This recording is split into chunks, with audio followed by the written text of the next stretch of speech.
Hello, everybody, and welcome back to Season 6 of Cosmere Connections. We're a collective of book-loving nerds rereading Brandon Sanderson's Cosmere series. From Book 1 to Book 16 million, we'll be uncovering every secret connection there's to find. On our show today, we have Swiggity Swoo. The shadow of self himself. Ooh, spicy. Right? John. Intense. How you doing, everybody?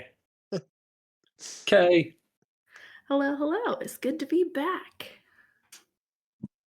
Indeed it is. And I'm ReaderWarrior, and today we're going to begin the book Self so eloquently put by Swiggity Swoo, and we're going to talk about the prologue. The best part. A brief introduction to And we're one's gonna self. I'm going to try something new. We're going without notes. We're going to try to do this purely from memory. And so I have the first half of the prologue. And so it starts off with this, and in my mind, and I'm already getting off track, they sort of do the same shot they do of wax. Start. I can't help it. I have to explain it. Now it's visually in my mind. Wait. So at the beginning of Alloy of Law, you have wax off of a saddle, and then he sneaks off to go do the stuff with Lessie. This one, yeah, that same exact shot, but he kind of stumbles a bit and then does his like little superhero pose. So you got to show the same thing, but show how young he is at this point. Because this entire thing is how goofy he is. Circa his first 5 years in the roughs. Yeah, this is only his second year in the roughs. He's only been there in the roughs for 2 years. He's only been a lawman for 1. He is a baby. He's very goofy. He's very lanky. Objection. I'm pretty sure he's been for 5, but has only been a lawman for 2. But Granite Joe think it's for 1. Incorrect. No, incorrect. He's been in the roughs for 2 years. He's only been a for 1. Correct. Granite Joe thinks it's 2. He even says, he doesn't say 2 expressly, he says a couple of years. But anyway. 5 years out here, and he still wasn't used to that. 5 years out here, and he still wasn't used to that. Interesting. So when he enters the saloon, of course, was dirty. Practically everything out here in the rust was dusty, worn, or broken. 5 years out here, and he still wasn't used to that. Joey had spent most of those 5 years trying to make a living as a clerk. Yeah, and that's why I remember that line. For 2 years. Mm-hmm. Fast forward to the part where he's actually talking to Granite Joe. I guess we're doing this out of order today. Yes, we're doing it a bit out of order. How long have you been in the roughs making trouble? 2 years, 1 making trouble. He had been up here longer, but he only started recently. So he has only been a 1 year. But he could have potentially been there for 5 years. So we have our first half a point to each of you. Wow. We're breaking new territory here. Put it on the board. Welcome back, ladies and gentlemen. Yes. You know, so you gotta start off right. You know, not doing notes. So Wax gets off his horse and he goes immediately into the saloon, and he immediately goes up to the barkeep like every good Western hero does. He asks for a shot, says put a hair in it, throws it back, and then immediately asks, where's Granite Joe? And the guy's like, oh, I'll get him, he's in that room, don't worry. And so Wax, the fool, does. Like an idiot. Because you always trust the barkeep, except when the guy owns the barkeep. So Wax goes to the room, just sits down, folds his hands, and just waits as this random woman comes in through the window, cigar in mouth, and legs that he specifically remembers from the Weeping Bull. I think it was the Weeping Bull. Doesn't matter. Or was the bison? The smelly fish. Doesn't matter. The Owl Pellet Saloon. Is irrelevant. Well, I tried to remember it because I was like, oh, this means bulls/bisons exist on Scadrial now. And And so traps. I mean, they basically have all they the talk for a bit. same animals, right? Yes. But it's just slowly learning those animals is fun. And so they talk for a bit, and she realizes, oh, you were that stupid. He tries to make a run out the window, and then there's a sharpshooter, and they miss. Because apparently it's their first time using this thing. They're shooting into the sun. There's a dead factor. Nobody else is getting this reference, so I'm going to stop. Rustler's Rhapsody. And so they notice the bar and the SWAT team. They head upstairs, try to make it out the window, where Wax whistles for his horse. The horse does not respond, and a young prepubescent Wayne shows up with no hat. And it didn't work. I'm sorry. And that's when Lassie's like, how the heck did you kill Pere the Black? And he's like, I shot him in the back while he was taking a poop. There might be hope for you yet, lawman. Yes. So And I that like is the that first line half. because it's like, up until this point, Wax has been like doing this whole like gentleman lawman thing as he does, right? And she's totally not impressed with it, and he's like to the point where she's like, "Oh, why don't you just ask him to have a duel with you at sundown?" And he's like, At "Oh, sunset. would that work?" Like, She's like, no, you idiot.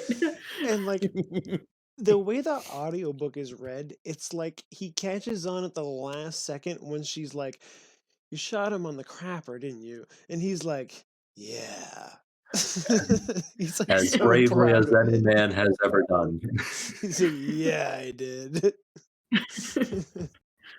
So then they like basically fall through the floor. They can't go outside. If they try to jump on Destroyer's back, it'll break the horse's back. Which That's physics. which is like a good thing to notice, but I couldn't help but think about Wax being able to store his weight and wonder if he actually could pull it off. If he didn't have anyone with him, he probably could. Yeah. Or pushing up as they landed. But Which you is need to push up on something below the horse. So I guess you'd rather be Yes. like a lurcher. Maybe have Yeah, some lurchers an aren't anchor the behind you. superior answer. Anyways, they decide to reference Alloy of Law and go through the floor again. And,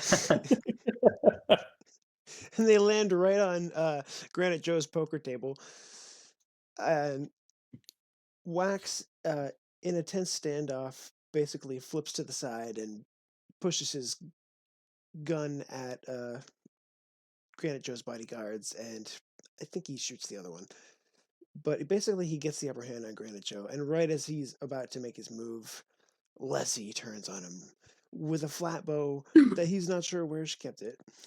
And he realizes that she knew he was an Alamancer the whole time, and that he was working for Granite Joe the whole time because everyone in the bar is owned by Granite Joe. But She did warn him. she did warn him, and she has a change of heart and decides not to shoot him because, well, Wax is a charming guy. And Kind of an idiot. kind Sure. of an idiot. We'll go with that. So right after that, everyone else bursts down the stairs, all of Granite Joe's thugs basically, and they come down and they see the two bodyguards, Granite Joe with a flat bolt in his brain, and Wax standing there triumphantly, and they just turn tail and run. He doesn't just stand triumphant, he poses. He like puts his leg up on his body like he's one Totally step over Captain Mount Morgan. Everest. Captain Morgan. Yeah, exactly. He's like, it's good to have a thing. And then Lessie makes a dirty joke about the thing Yes. Uh-huh. a couple of times. Yep. I think I might have blocked that part out. Pure innocent Swiggity. But it's cool. It's cool to see Lessie, because in the first book you don't get to see much. Mhm. And there's even that little subversion at the beginning where like somebody's coming through the window and you don't know who it is, and then like you find out it's Leslie by the end. You're like, oh my gosh, it all makes sense. Well, It's his wife, whose hand he it's shall wed, and brains splatter across the floor. it's kind of cool to see as well, like to see him as like the young version of him, like before he's got his shit together. Because like we've only seen like Wax, who is older, who's very like he's got everything together. He knows what he's doing. He's been lawman for a while. So it's kind of fun, and we know his reputation, like especially like seeing it from Marassi's eyes in the first book. Like he's got like a solid good reputation as a lawman.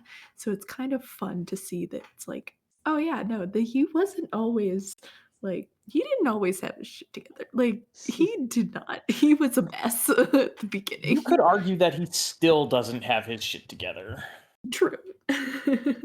More I than mean, that, there he ain't at least doesn't money. pose anymore. Yeah.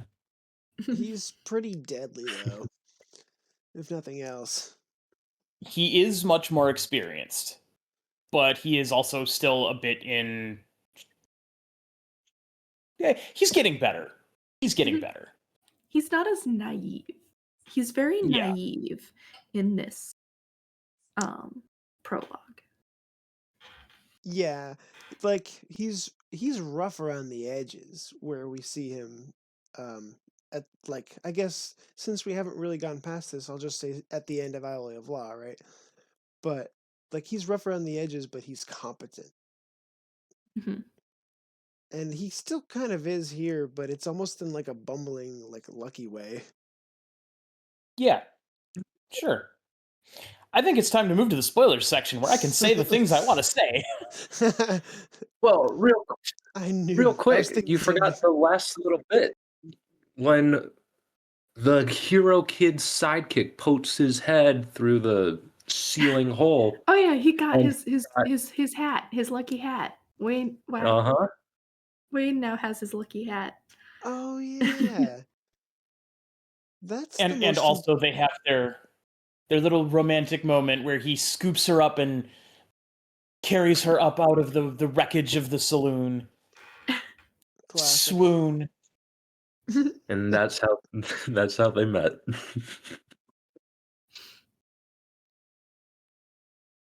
Happily ever after. I do like that Wayne is essentially like the little kid who like Wax like couldn't get rid of, like just like following him around. You just couldn't shake him off, which I think is kind of funny. I also, before we head in, Parade the Black was referenced in Alloy of Law when This is- Marassi and him were talking. He was just, I just took him out for the money. Yeah, it was the It very wasn't noble. I was broke. It was the very that was the very first one. That was the very first bounty that he got. Yep. Shot him in the back on the crapper. That's the way Elvis died.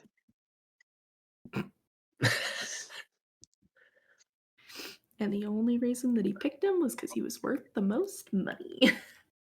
Yeah. Only thing else, lions also exist.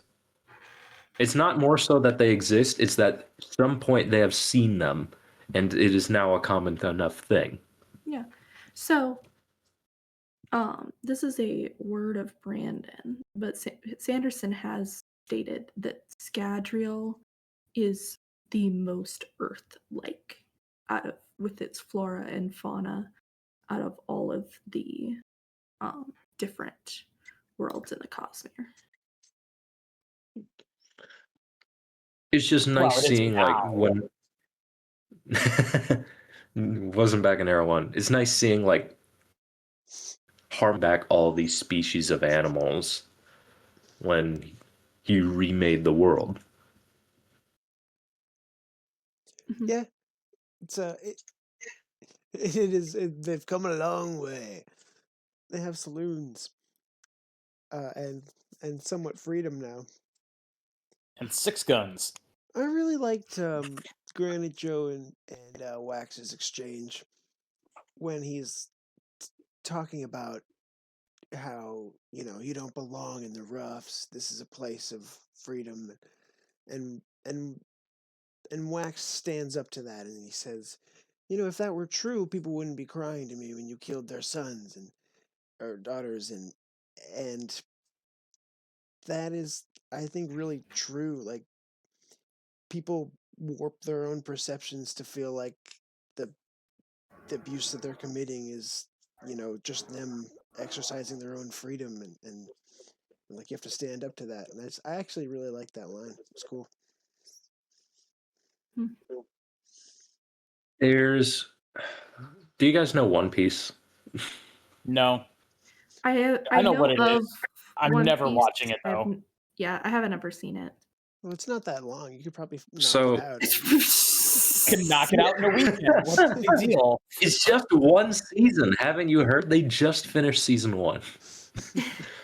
But the main character, Luffy, his whole thing is he wants freedom. He wants to be free. That's why he wants to be Pirate King, so he can be free to do as he wants.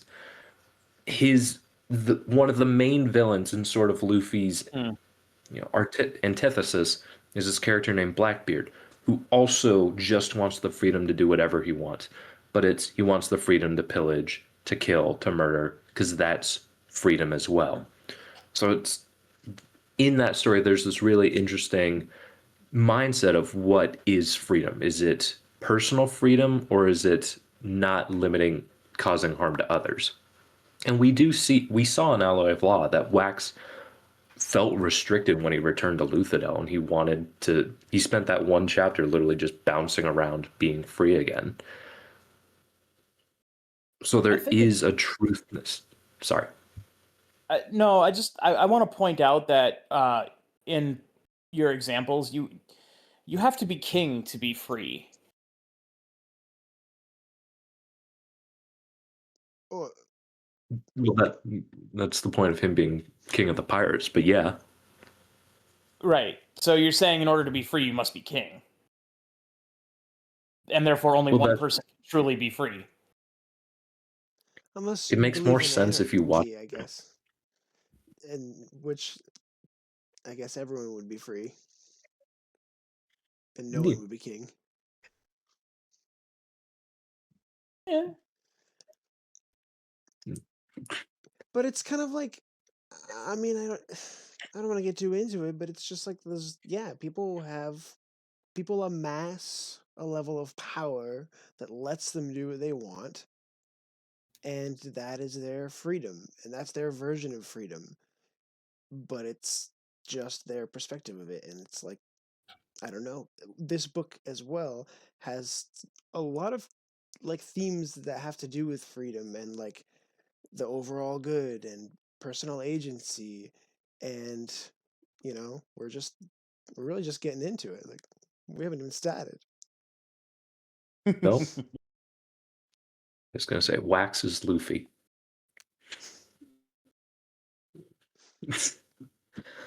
Okay.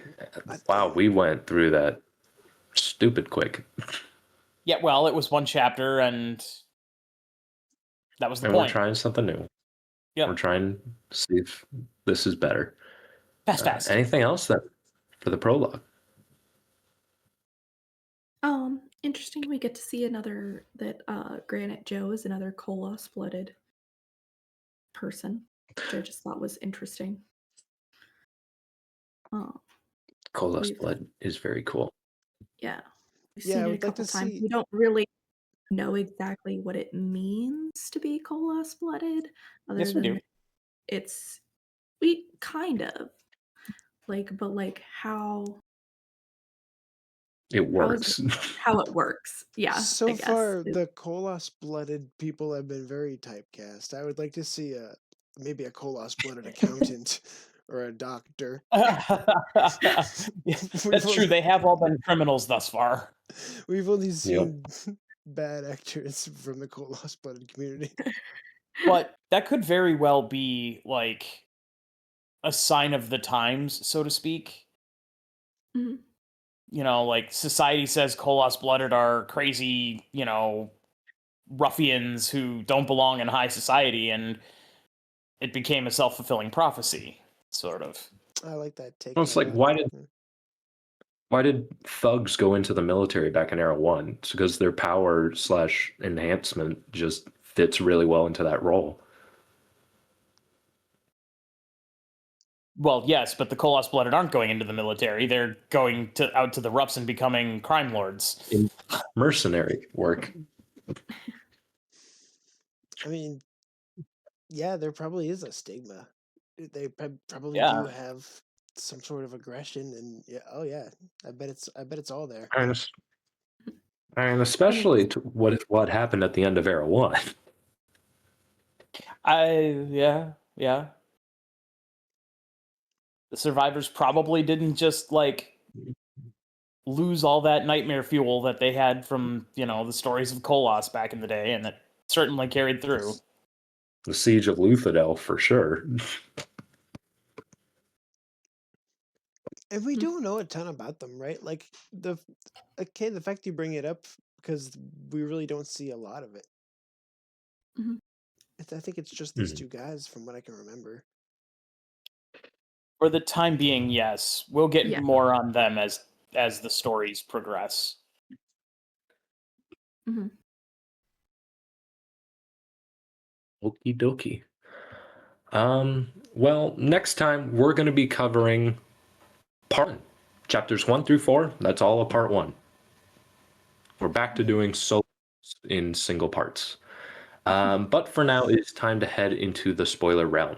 So if you have not finished this book, the entire series, or potentially the entire Cosmere, then we recommend you stop here because it is likely that we will talk about everything and anything. If you are caught up, feel free to stick around because it's likely we will bring up details one may miss or plot threads still yet to come. We would love to hear from you, so please hit us up at Cosmere Connections Pod at gmail.com or in the cute little comment section. We love getting those. But if this is where we must part, then my name is ReaderWarrior, and I have been joined by Swiggity Swoo. Thanks for watching and listening. John. Welcome to the Roughs. And Kay. Hey. Have a good one. And don't forget, there's always another connection.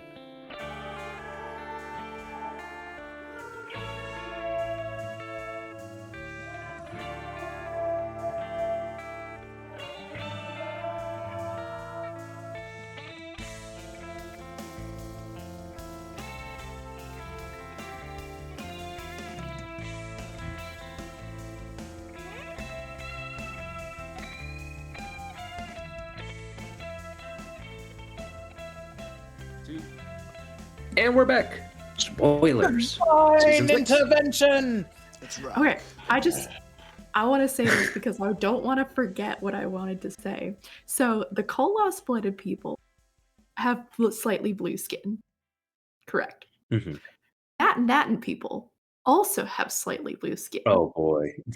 Do they have the same shade of blue? Like, could you confuse them for each other? What do you guys think? I was just thinking about this. There's absolutely nothing. That's a really good connection, but I don't think so, because Koloss blooded are always described as having blue-gray skin, whereas the Natins are described as having like blue skin. Like, I think like people who takes like large doses of silver blue skin. Mm-hmm. So if a Natin person were to come to Roshar, no, not to Roshar, to Scadrial, do you think that they would be mistaken as a Koloss-blooded person? There Maybe are no at first glance, but Yeah. I kind of don't. I don't know what else they would think they were, and because they do have a bluish skinned person, like, What is it when your skin is and hair is white? What is that called? Albinoism.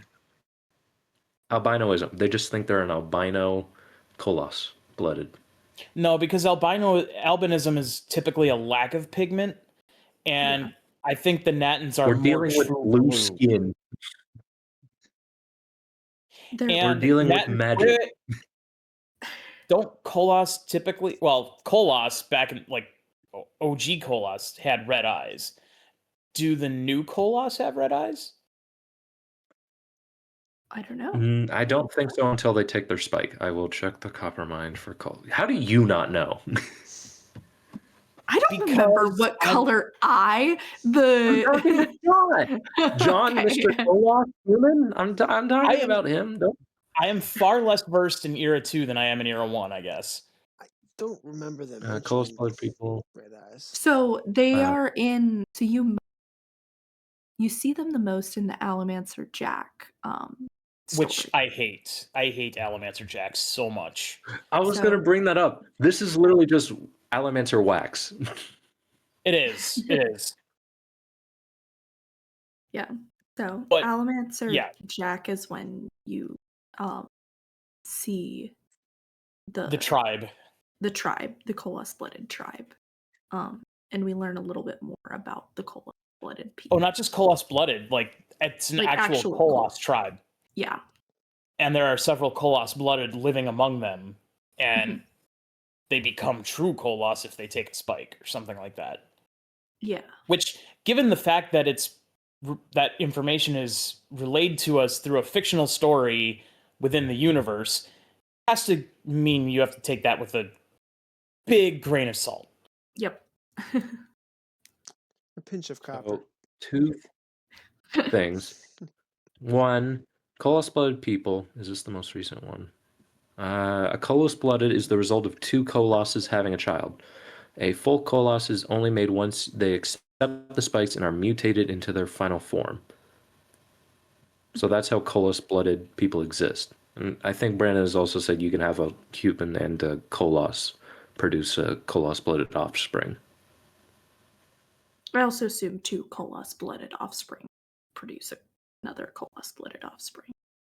Yeah. Well, does the gene only activate when they become a full-blooded Koloss? I mean, presumably, we can only speculate on the recessive or dominant traits of being Koloss. We don't have that kind of genetic detail in these books, at least not in this era. What if somebody at me in Era 5? What if somebody took like a Koloss spike and tried to power themselves up with it, like a human? It would function as a hemolytic spike if they got it right. Yeah, it would have because to be that's placed what it is. correctly. And it would have had to have been charged correctly. Yeah. Because we don't know how the hemolytic spikes that Koloss use are charged. Right. You know, they might not be charged with Mistborn per se, or Mistings. They're not. They are charged with regular humans. Yeah, because so it's taking regular physical attributes. So the spikes, yeah. So if you got 4 of them, you might get an OG Koloss. But I don't know what would happen in the intervening intermediate steps. So Brandon has always said if 2 Koloss breed, you get a Koloss-blooded, or a Koloss with a human. So I think the implication is in order to have a Koloss-blooded child, one of the parents needs to be a full Koloss. Okay. And then secondly, I went on the copper mine. There's some really weird things. Koloss have their own language. They are believed to have religion. The Koloss clans vowed not to harm Terras. And an offensive term for Koloss is Kig. So did we find anything out about the color of his eyes? No, there's nothing about the eye. I'm just gonna assume once they get spiked and they turn into a full Koloss, that's when their skin starts to rip and their eyes turn red. Does their skin rip anymore? Yeah. Kind of sounds like after Because that would be kind of cruel for Seiza to leave it like that. yeah, it kind of seems like that's what I was thinking. Is at that point things did seem to take a turn for them. Like maybe it's a little bit of an extrapolation, but it sounds like they I think were able to develop a functioning society. Yeah. Seiza did it so that they keep their mind after they've been spiked somehow.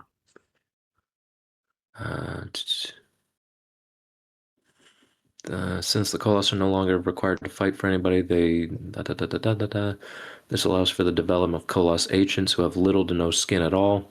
They are enormous with no noses or lips, and their eyes appear to bulge.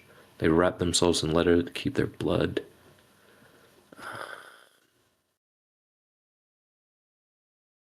They dress in leather, which is believed to have been made by due to having lost their skin. That's also about ancient Koloss.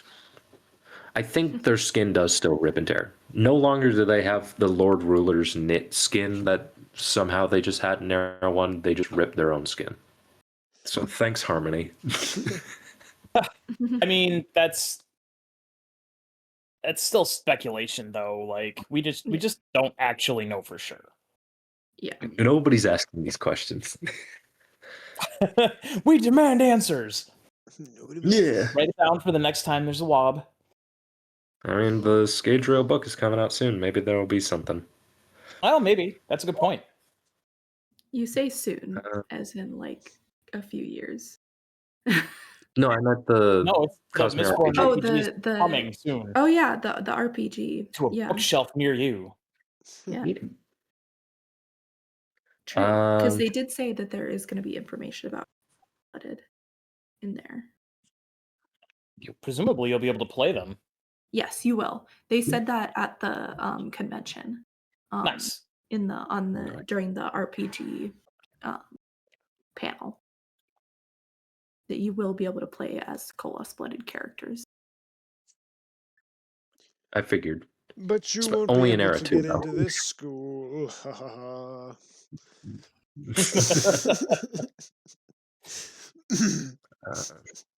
Okay, so do we want to talk we about talked the about actual Koloss chapter and not just the Koloss? Sorry, guys. That was yeah, no, it's okay. It's okay. Totally cool. So, like I was saying, Granite Joe asked how he managed to survive for so long, and the answer is obviously divine intervention. Like fully divine clearly. intervention. Oh yeah. Literally. Why do you think Lessie was at the Weeping Bull that one time? Oh, hey, Targi. And that's the real reason she didn't shoot him. Yep, she was there. So I wonder what changed. Because assuming she was at a stand back position, just making sure nothing huge actually hit him, why suddenly is she now being told to actually integrate into his life?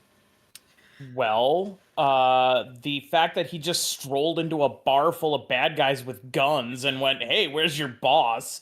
probably had something to do with it. In this book, they do talk about that.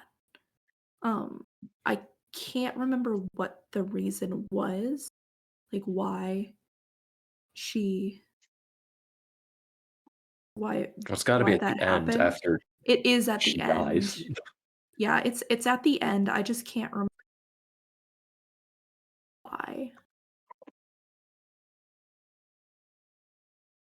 Well, But the it only is in thing there. really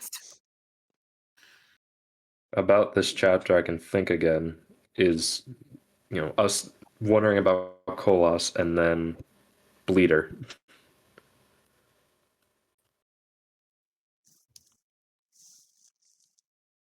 Oh, like just things to talk about? He sent a bodyguard to watch over you in the roughs. I spoke to Tensoon. The seduction was her idea. So apparently, I guess Bleeder Melon, Bleeder / Lassie / Palm. Oh, Palm. Paul. Just thought it was a better idea. And then It certainly she kept her close to him. started falling for him. I mean, when you have an interaction like they had, I can see how she got the idea. Mr. Cravat. I don't know. I do like that Wax noticing her has to be like an actual clue that she was there sort of protecting him. Oh yeah. I think that Because why else would... Harmony definitely like put her there, like to help Wax. That's also why so because she was the one opened the window, Oh, that's a good metaphor. which is and she was the one who opened the window and had the sharpshooter like start to try to shoot them. To like which let Wax know that there was someone outside that window. Mhm. She was the one who like the so like she was definitely like helping him. And then... I had a Sorry. question about her. Was she the girl that was like at the bar that he keeps referencing, or is that the skeleton that Paul Alm is wearing?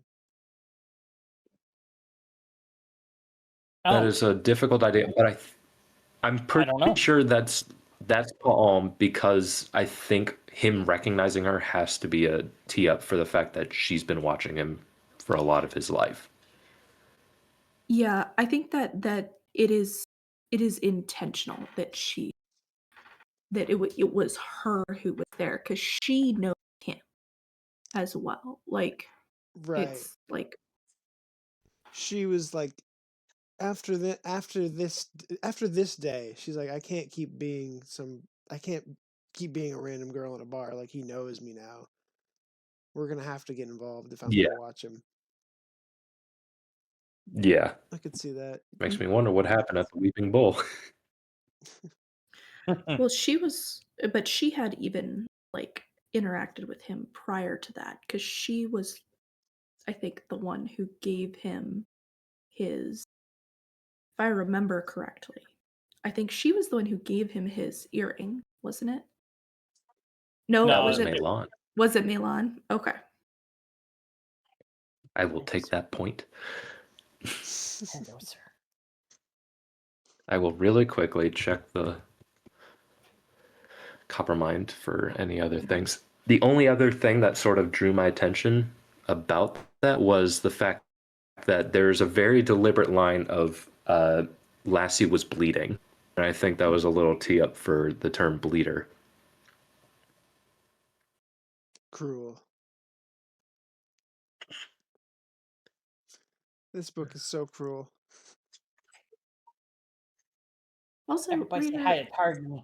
just a side note, why do you call her Lassie as if there's an A in her name? Lessie, sorry. Shots fired. My southern upbringing, you know. Sounding. I spent 4 years in Texas. You just get to know these things. Lassie is Western. I Lessie live, is Loch bro. Ness Monster.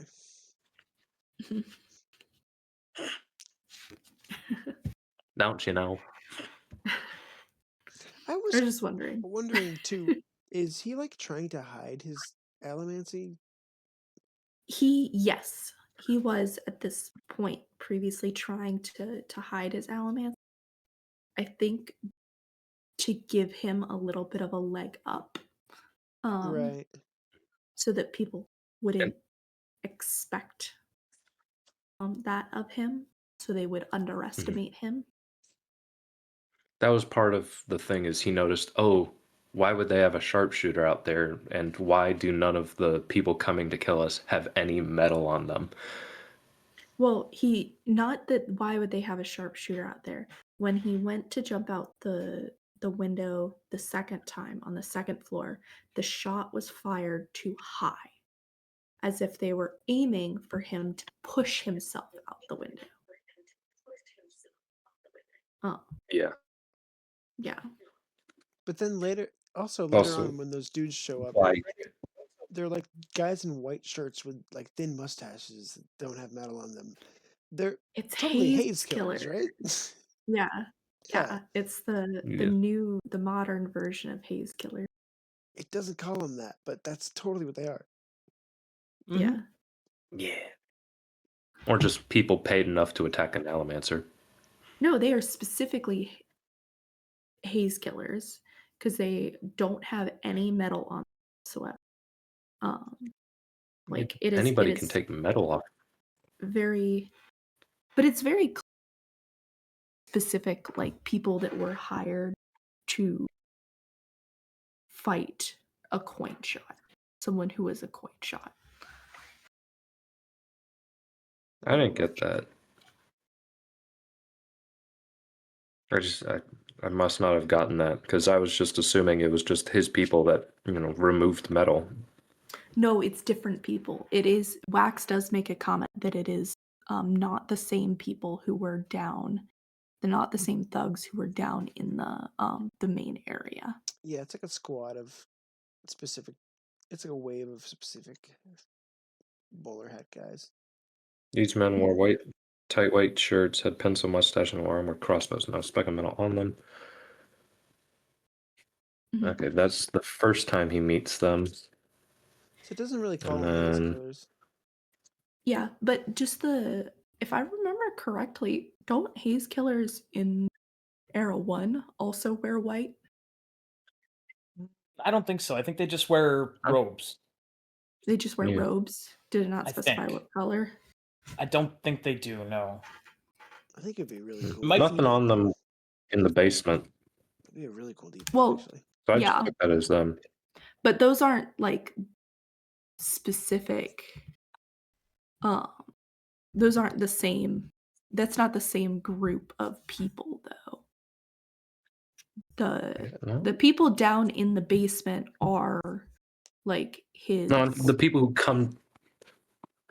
So in my mind, why are we arguing this? Why are we arguing Because it's this? Cosmere Connections. So in my mind, there's this guy in the basement, and he's got his two guards, and they're just chilling.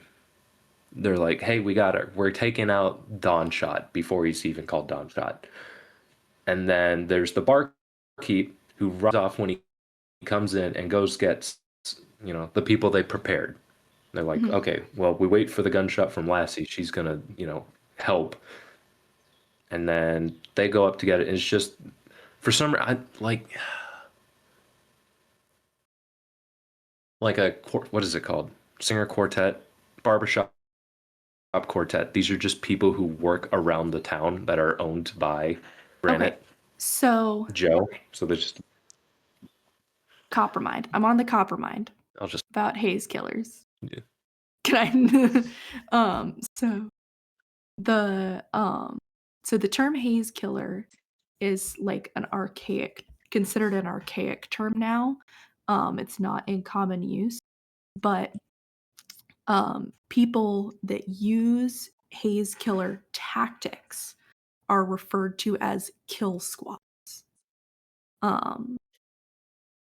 And like in the copyright, it specifically says Granite Joe sent a kill squad that carried no crossbows to kill Wax in Weathering. So they're using the same tactics, even if that's not necessarily that under that same name now, because that name has kind But the of tactics just don't wear metal when fighting the guy with metal powers. I feel like that's not like a. But the point is that they're being trained to fight Allomancers. I don't think they're being trained. It just says whoever people that used Hazekiller tactics still exist. I don't think these are trained. There's just people like, hey, if we fight the coin shot or lurcher, we don't want to have that on that. I feel like that's not a trademarked plan. But they had That's just matching duh. white shirts and mustaches. They did have Exactly. matching It's just white the shirts and barbershop, the mustaches. milkman, the KitchenAid, and whatever. If you Just have people from around the choreographed town. outfits, and they were named as a kill squad. They were. Choreographed facial hair. That's how precise these guys are. Granite Joe just had everybody who ran a business in his town wear a very specific attire. Is that a goatee? We have mustaches, not goatees. I think that so in my opinion, I think that Sanderson was very specifically like using this as a throwback to the Hazekillers from Era. Like that is what we are supposed to be like recognizing from this. Like it might not be called the Hazekillers anymore, but it's like this is kind of like what that group kind of is. I just thought of something totally unrelated.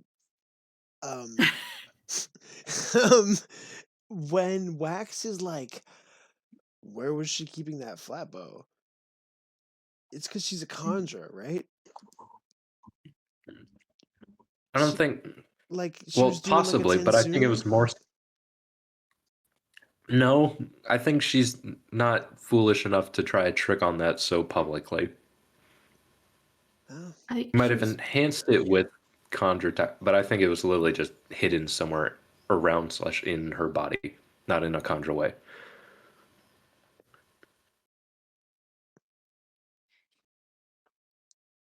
I mean, Okay, do we have anything else for the prologue? there's no way to prove either way. I don't think.